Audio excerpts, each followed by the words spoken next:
All right, everybody. Hi, my name is Richard.lesperance. I go by the name of my man Richard. Welcome to a better lifestyle. Today, I have the pleasure to have Kat Valverde.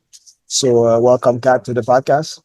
Thanks for having me. Excited to be here. Yeah, great, my pleasure. So, tell us a little bit about your story, and we'll get started. Sure. So, my name is Kat. I'm the founder of Profesh, which is a full service digital marketing firm. I started in corporate like most entrepreneurs. I did that for about 10 years in financial tech, focused on tax and payroll. And through that time, when I first started, it was a startup. So I got that benefit of wearing a bunch of different hats and focusing on a little of everything: client service, operations, marketing, branding, web design. You're kind of responsible for all of it. And by the end, I had moved my way up into leadership. I was the director of consulting. And I was just starting to get burnt out and having a bit of a existential crisis. Like, what am I here for? What am I doing? And after COVID, I was really cooked. I was really done with all of it.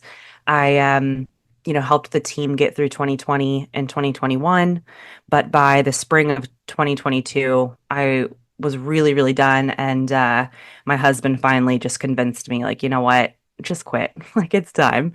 Not the best time to quit, admittedly. We had just gotten engaged and had some savings, but COVID did all of us in. So it was a decision that was good for my mental health, but maybe not the best timing. And then I spent the last 2 years, almost 3 years, building up Profesh and really honing my focus. And even though we are a full service digital marketing firm, and we do it all, I'm really, really focusing on email marketing and how we can help small businesses all the way up to enterprise really navigate this new post ads economy, but also figure out what our life is going to look like as AI just gets bigger and bigger. So, is there really a shift happening in the online space?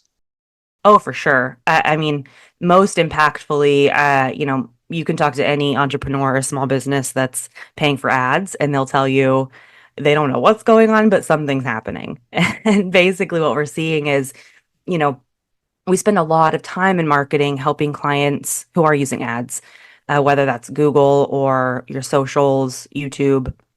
The whole point is to hone your message. We spend a lot of time writing these ads. They seem short, but they take a lot of time figuring out the graphics and then figuring out your audiences and how that algorithm is going to work. How can we get this in front of the right people and that it can be engaging enough that they'll actually look at it and it will generate some leads and then some revenue.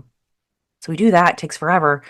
And then it's pretty reliable in general. You, after a while, after you hone that message, you can guarantee a certain amount of return on what you're paying for. Let's say you're paying $1,000 a month. You get to a place, if we're doing our jobs properly, that you can rely on how many leads will come from that and then how many of those you can close. That has changed. Over the last year or so, we are seeing that your dollar does not go as far, that the algorithms are changing constantly. And truly, the response on our end that people are having to take, small businesses are having to take, is they're doubling, tripling, quadrupling the amount they're spending on ads to still get that same effect that they were getting from $1,000. And that's all AI driven. It's Google, it's Meta responding proactively because they are releasing something called Search GPT. It's them responding proactively to saying, okay, we know that our ads are not going to be making as much money in the future. So what can we do? Oh, well, we can charge more. That's how we can kind of prepare ourselves before we push the button on this new crazy thing that's going to cannibalize a lot of our services. Um, and man, it's affecting all of us. This is a huge thing for small businesses, but I mean, it's part of the bigger inflation conversation as well. So, what about so how do people shift now? Do they go organic? Because organic is if you're doing organic, it's still Yeah, hard too. So, what do it people is. do like to pivot? Yes, people don't believe me when I say this. It's kind of my hook whenever I'm talking to new clients is I don't personally pay for ads anymore. Part of it is rebellion because I'm really upset, like shame on them. And part of it is that I have found ways for myself now that I've been in business a couple of years. I have prior clients, I have a pretty good email list. I found ways to, yes, focus on organic, focus on my website, on my blogs, on social channels, but I've also used my email list. So the focus for those of you that have an email list already working or are working on one, the focus has to be, okay, I am on all these different channels. Maybe your clients really, really like YouTube, and that's where they're seeing all of your content. That's okay. But what you have to do is say, okay, thank you for, subscribing and watching all of my videos here, but please like subscribe to my newsletter, or here's a freebie that I'm giving everybody. Send me over your email so that I can make sure we stay in contact and I'm giving you updates and sneak peeks into other things.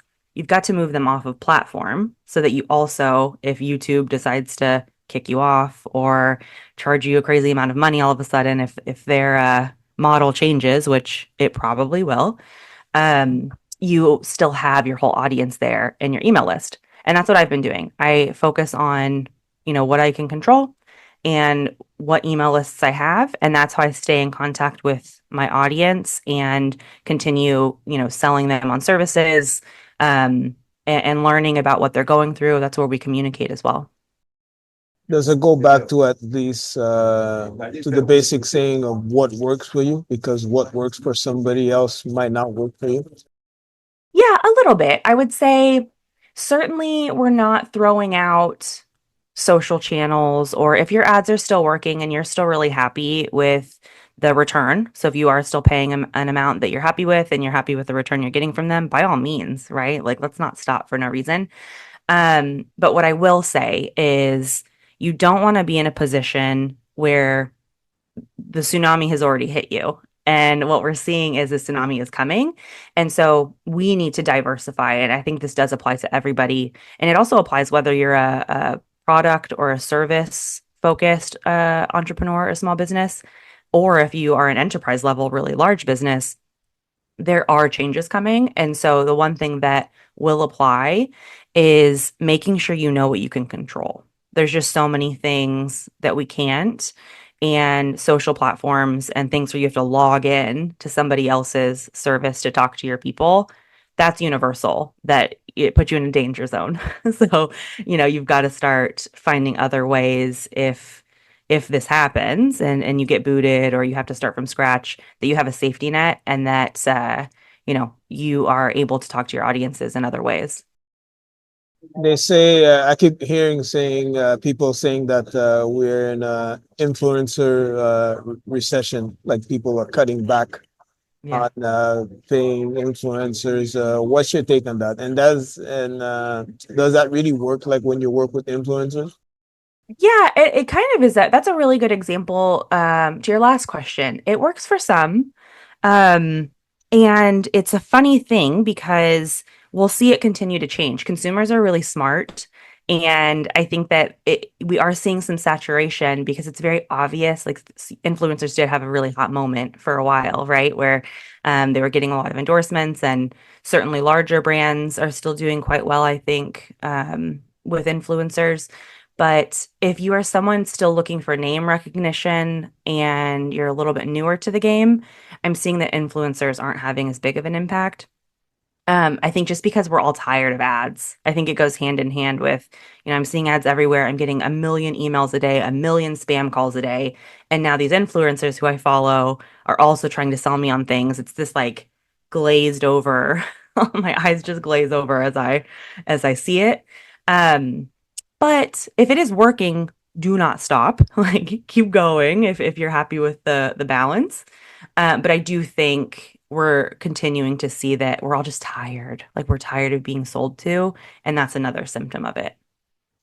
Everybody's trying to find the secret sauce. Yeah, that's exactly right.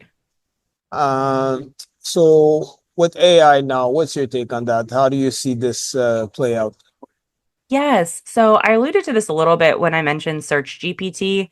A lot of people don't know about this. So, we know Chat GPT, it's owned by OpenAI. And what is happening on the back end, and we will see it and we will feel it once they hit that go button, is that Google has partnered with OpenAI. And that's essentially the story behind that is, whenever traditionally you have a question or you want to search the internet, you're going to Google. You can Google it, like they literally have a verb. Um, but with Chat GPT, now we are moving from Google to Chat GPT to ask them questions. And the leaders of Google are smart. Like they know that we're doing that and they're freaked out. And so they have partnered with OpenAI to say, okay, let's create something else that stays on our platform. Like it keeps people from going to ChatGPT. Maybe we can partner so you're getting your money and we're still getting ours. And they're doing something called Search GPT. It has not been released yet, but the minute that it is, that's where you're going to see a huge change in Google ads, in YouTube ads. And then, as it always happens, all the other channels will follow suit. And so that one will disrupt how we do ads, which is why I'm just so pro, making sure that we are owning our data and, owning our audiences and making sure that we have them off platform. So that's the first piece that is kind of scary because it's unknown. But the other piece for me personally, and as a small business owner, is, this isn't going anywhere. And even if it's scary, like there are some real benefits. Like I pay for the premium chat GPT. I have a few other platforms that I've tried, like Write Sonic, a few other like content generating platforms. And they're not perfect, but they certainly are time savers. And that's a really nice way to kind of adopt the innovation to be able to, help my clients adopt it as well to find good starting points for blog content's a good one. Scanning what are good search engine optimization words to use on my website's a good one. So what I would recommend is twofold. One, you have to know what's coming and what we can prepare for. And two, I mean, what they have built, like how can I use this to my advantage and to save time without, putting out content that sounds like a robot that will not, resonate with people. When you work with clients, what are the several pain points that they face? Yeah, I would say a lot of it is actually very fear-based because so much is changing so quickly. Time is such a funny thing. I feel like, ever since 2020 or so, we have a totally different perception of time. It's just started speeding up and compounding on itself.